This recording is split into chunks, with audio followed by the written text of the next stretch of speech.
महाराज जी, मैं आध्यात्मिक जीवन और ग्रस्त जीवन के बीच में संतुलन नहीं बना पा रहा हूं। ऐसे में कैसे स्थापित करूं दोनों का? नहीं, कोई विपरीत नहीं है। हमारे पास आध्यात्मिक सिद्धांत है। यत करो शिव भगवान ने कहा है, जो तुम कार्य करते हो। कई बार सत्संग सुना होगा आपने, अगर ध्यान हो, कि यदि हम 8 घंटे नौकरी करते हैं, 8 घंटे में क्या आपको 8 बार कहने का अवसर नहीं मिला राधा राधा? ऐसा कौन सा कार्य है 8 घंटे जिसमें आपको राधा राधा बोलने का अवसर नहीं मिलेगा?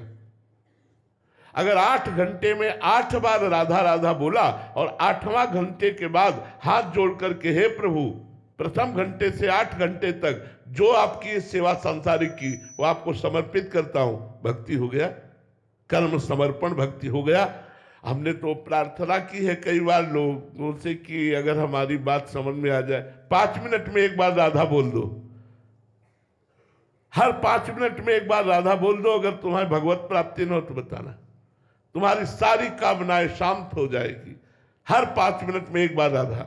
यार क्या जाता है, 5 मिनट में एक बार राधा बोलना है। अगर 24 घंटे भजन न होने लगे तो हमें बताना, क्योंकि हमें याद रहेगा 5 मिनट में राधा बोलना है, तो राधा स्मृति बनी रहेगी। अंदर की स्मृति बनी रही तो समस्त कर्म बंधन नष्ट हो जाएंगे, समस्त पाप नष्ट हो जाएंगे। ये बेईमानी है जो हम कहते हैं हम गृहस्थी में है, हमसे भजन हो का समय नहीं मिलता। आप ईमानदारी से वृंदावन में बैठे हो, चलो बैठकर समय का विभाग करते हैं।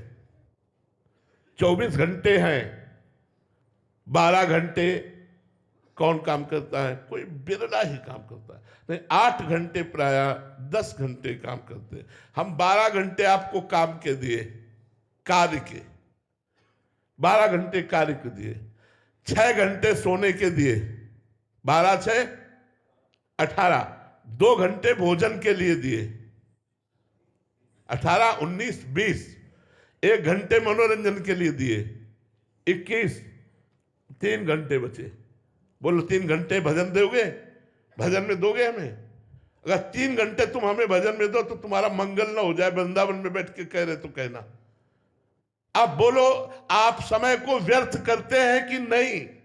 आप समय को नष्ट करते हैं कि नहीं?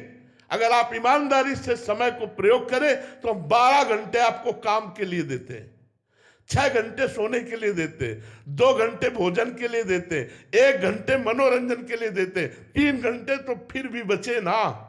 चाहे विद्यार्थी हो, चाहे किसान हो, चाहे व्यापारी हो, चाहे नौकरी करते हो, कोई भी हो, 3 घंटे भजन में हमें दे दो।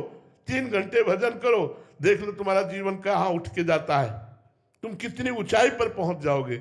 अगर हम तैनात भी हैं तो हमारा मन खाली राधा राधा राधा राधा, क्या चला गया? मान लो हम 12 घंटे तैनात हैं तो हर समय हमारा दिमाग कहां होना चाहिए? राधा राधा ड्यूटी में। अरे यार, भजन करना हो तो हर समय आप भजन कर सकते हो। कंप्यूटर में काम किया, 5 मिनट बाद बोला राधा, फिर काम किया, बोला राधा। अरे आनंद आ जाए यार। कैसे बैलेंस बिगाड़ रहे हो अध्यात्म और गृहस्थ का? यह आपकी कमजोरी है। आप इस कमजोरी को छोड़िए और अध्यात्मवान बनते हुए गृहस्थ में चलिए। नाथ सकल संपदा तुम्हारी, मैं सेवक समेत सुत नारी। बहुत बढ़िया गृहस्थ धर्म का पालन हो जाएगा। मृत्युंजय मिश्र जी, महाराज जी, आपका भी एक प्रश्न था कि गृहस्थ जीवन में असंगोहम की स्थिति कैसे प्राप्त हो? भगवत भाव से। मेरी माँ के रूप में भगवान, मेरे पिता के रूप में भगवान, मेरे पुत्र के रूप में भगवान, मेरी पत्नी के रूप में भगवान, चराचर जगत के रूप में भगवान। जब भगवान देखते हैं तो अनुराग होता है, और जब शरीर देखते हैं तो मोह होता है, राग होता है। मोह और राग दुर्गति कराता है और अनुराग सदगति कराता है। हम माँ को माँ मान के प्यार करें और फिर माँ को भगवान मान के प्यार करें, कितना बड़ा अंतर रहेगा। मातृदेवो भव पितृदेवो भव। पत्नी को पत्नी मान के प्यार करें और अपना भगवान मान के प्यार करें तो कितना प्यार करेंगे। प्यार ही प्यार, वो जीवन प्यारमय हो जाएगा जो अपने पुत्र को भगवत स्वरूप देखता है, अपनी पत्नी को भगवत स्वरूप देखता है। सिय राम में सब जग जानी, करो प्रणाम जोरी जुग पानी। और अपने संबंध के अनुसार बर्ताव करता है। संबंध के अनुसार बर्ताव करता है और सब में भगवान को दिखता है, वो गृहस्थ हो चाहे विरक्त हो असंग हो जाएगा। और जो असंगता का मतलब एकांत में बैठे रहना, तो इस भूल में मत रहना। संग मन से होता है। अगर तन सभा में बैठा है, मन भगवान में बैठा है, तो आप एकांत हो। आप एकांत कुटिया में बैठे संसार का चिंतन कर रहे हो तो आप प्रपंची हो, एकांतिक नहीं हो। बात चिंतन की है, सभा की नहीं है। बीच बाजार में बैठकर आप समाधिस्थ हो सकते हैं यदि आपका भगवत चिंतन है। और भगवत चिंतन ठीक नहीं है तो गंगा यमुना के किनारे भी प्रपंच का ही चिंतन करोगे बैठे। इसलिए असंगता भगवत भाव से आएगी। अगर हम गृहस्थ में रहते हुए जिससे मिले पहले उसमें भगवत दृष्टि करें तो हम असंग हो जाएंगे। अगर व्यक्ति दृष्टि रखेंगे तो फंस जाएंगे, भगवत दृष्टि रखेंगे तो असंग हो जाएंगे। अरे जी, हमारा भाव भगवत भाव है और सामने से प्रतिकूल भाव है, तो फिर कैसे? कोई फर्क नहीं पड़ता, कोई फर्क नहीं पड़ता, क्योंकि मैं अपने प्रभु से अनुकूलता नहीं चाहता, मैं प्रभु की सेवा करना चाहता हूं। पुत्र रूप में प्रभु आए, जरूरत पड़ेगी डांट लगाएंगे क्योंकि मेरा कर्तव्य है, लेकिन है मेरे भगवान।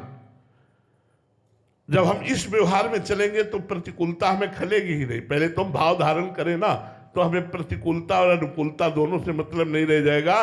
भगवत भाव रखने वाला समतुल हो जाता है, समता को प्राप्त होता है। और राग द्वेष, ये विषमता, मोह आदि विषमता ये संसार में है, भगवान में नहीं। भगवान सम है, इसलिए उसका हृदय सम हो जाता है। मानव मानस तुल्यो, तुल्य निंदात्म संस्तुति, स्तुति और निंदा में, मान और अपमान में उसका हृदय सम होने लगता है, जो सम में भगवान का दर्शन करता है।